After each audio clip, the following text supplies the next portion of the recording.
préparant un texte de loi pour encadrer les pratiques des influenceurs, le Sénat souhaite auditionner Booba, qui lutte depuis quelque temps contre les arnaques de ceux qu'il nomme les influ-voleurs. Sur Twitter, le rappeur indique ne pas vouloir faire de politique et refuse la proposition.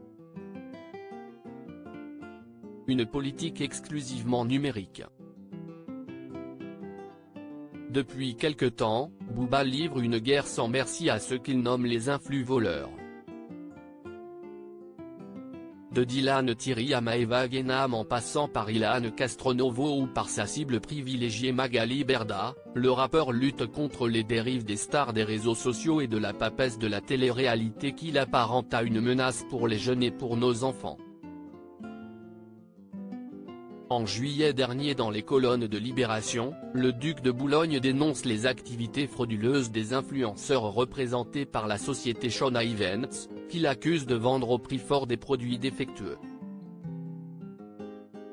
Révolté par ce qu'il qualifie d'arnaque massive, il dépose plainte contre la plus grosse agence d'influence pour pratiques commerciales trompeuses.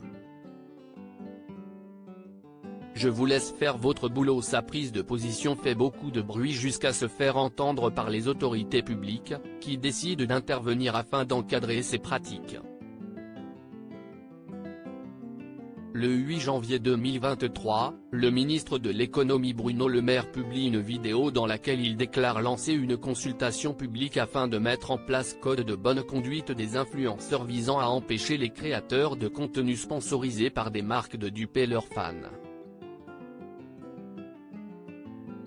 Alors que le texte est actuellement en examen en vue d'une proposition de loi, le Sénat souhaite s'entretenir avec le rappeur, tel que l'indique Public Sénat. Une audition que le principal intéressé a refusée via un tweet, indiquant ne pas vouloir faire de politique. C'est ce jeudi 13 avril qu'il a fait part de sa décision. A priori, son combat ne dépassera pas les frontières d'Internet et ne se mènera surtout pas dans les couloirs du Sénat.